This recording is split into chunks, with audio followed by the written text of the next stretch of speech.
108,435. That is how many Americans were told their jobs were gone in a single month. January 2026 did not just open with bad news, it opened with a warning. And most people missed it. To understand what is really happening, you have to look at where the cuts actually landed. This was not a random wave sweeping through every industry. It was precision strikes hitting specific companies and specific cities. Transportation took the biggest hit, with over 31,000 cuts. Almost all of that came from one announcement. On January 27th, UPS revealed plans to eliminate up to 30,000 jobs and close 24 facilities. This was part of UPS's Network of the Future strategy, shifting away from low-margin Amazon deliveries toward healthcare logistics and automation. Amazon had built its own massive delivery network and no longer needed UPS the way it once did. UPS had staffed up heavily for that volume. When Amazon pulled back, the overcapacity became unsustainable. Those 30,000 cuts came after nearly 50,000 were already eliminated in 2025. In 2 years, UPS could shed close to 80,000 positions. That is not a routine restructuring, that is a demolition. Technology came next, with over 22,000 cuts. Amazon announced 16,000 corporate job reductions on January 28th. Not warehouse staff, people in AWS, Prime Video, human resources, and retail coordination. Amazon called it eliminating bureaucracy to become leaner. But the pattern is clear in context. Amazon had already cut 14,000 corporate workers in October 2025, bringing the total to roughly 30,000 corporate employees gone in a single fiscal quarter, one of the largest reductions in corporate headcount in the company's history. And where is the money going instead? Into AI and infrastructure. Amazon projected up to $200 billion in capital expenditure for 2026, covering data centers, AI chips, and servers. They are trading salaries for silicon at an unprecedented scale. Healthcare added another 17,000 cuts in January, the highest monthly figure for that sector since the early days of the pandemic. Healthcare was supposed to be recession-proof. People always need doctors and nurses, but hospital systems are now squeezed between rising labor and supply costs and stagnant reimbursement rates from Medicaid and Medicare. Many facilities are operating at a loss. The first to go are support staff, administrators, and non-clinical roles that keep complex systems running. Then came Dow Chemical, announcing roughly 4,700 job cuts on January 29th, about 13% of its entire workforce. The CEO highlighted AI and automation as drivers, but Dow reported significant financial losses in 2025. The AI narrative sounds innovative. The financial pressure is the actual driver. When you look at why companies said they were cutting, the picture grows more troubling.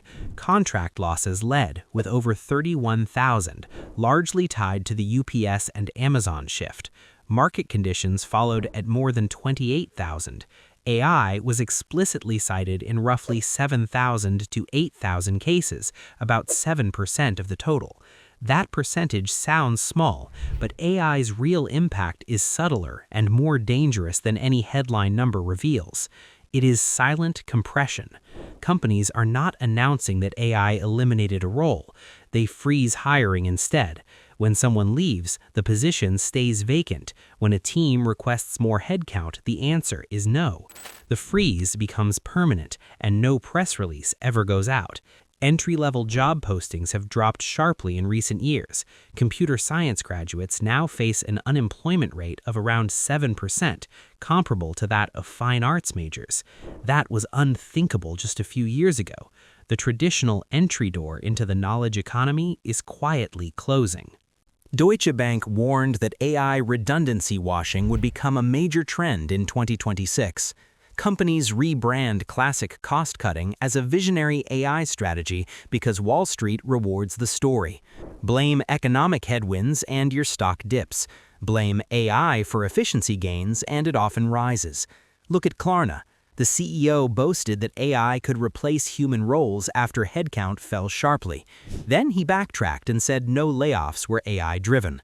Then Klarna quietly rehired humans when AI-powered customer service faltered and user backlash grew. The incentive to blame the machine is enormous, even when the machine is not ready. Two major policy forces made January worse. The first is federal government downsizing. In 2025, the administration oversaw roughly 300,000 federal layoffs and separations, shrinking the civilian federal workforce by about 9 to 13% in under a year, the largest peacetime reduction in the federal workforce on record. Washington, D.C. alone faces projected revenue losses in the billions over the coming years. Every community where federal workers live, shop, and pay taxes is feeling the ripple. The second force is tariffs. Manufacturing shed jobs every single month after sweeping tariffs took effect in spring 2025, losing tens of thousands of positions through the end of the year. Uncertainty does not just slow hiring, it paralyzes investment. And a paralyzed economy does not grow.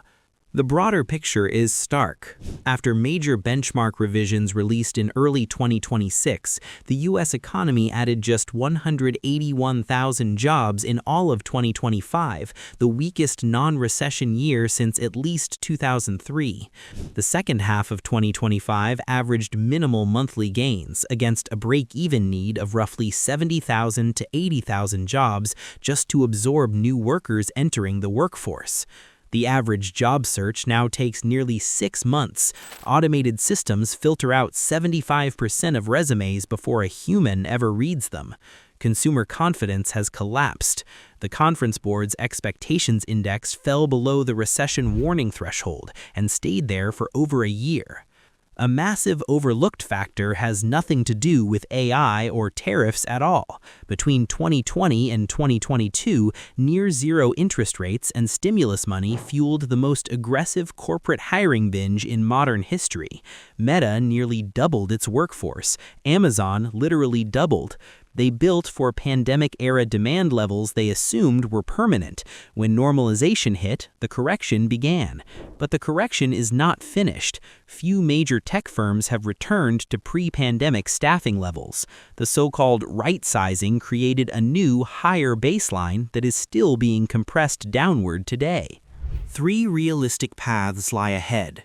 The optimistic one sees AI productivity gains eventually create entirely new job categories: tools, ethics oversight, creative applications, and roles we cannot yet name. History shows this kind of transformation is possible. It also shows it takes decades, causes deep pain, and leaves many people permanently behind. The middle path, where most economists currently place us, is a slow grind. Unemployment creeps upward gradually. Hiring freezes persist. Workers live in quiet, constant anxiety, spending cautiously and never quite feeling safe. The worst path involves a sudden trigger, a sharper trade shock, a financial market crack, and a consumer spending collapse that breaks the labor market wide open all at once. Recovery eventually follows, but in a reshaped form, with different jobs across sectors and locations, and millions of people never find their way back to where they were. January 2026 was not a blip, it was a signal. The knowledge economy made a promise. For decades, work with your mind, not your hands, and the machines will never replace you. That promise is fracturing in real time. The companies announcing these cuts are not failing, they are often thriving.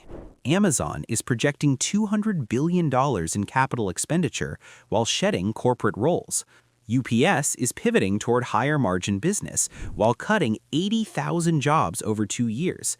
This economy is not collapsing, it is being reorganized toward automation, efficiency, and new frontiers that not everyone can reach. Some sectors, like healthcare and construction, are still adding jobs, and technology shifts throughout history have always eventually created roles nobody could have imagined beforehand. But the transition is uneven, painful, and accelerating faster than most people are prepared for. The people being reorganized out are still waiting to find out if there is a way back in.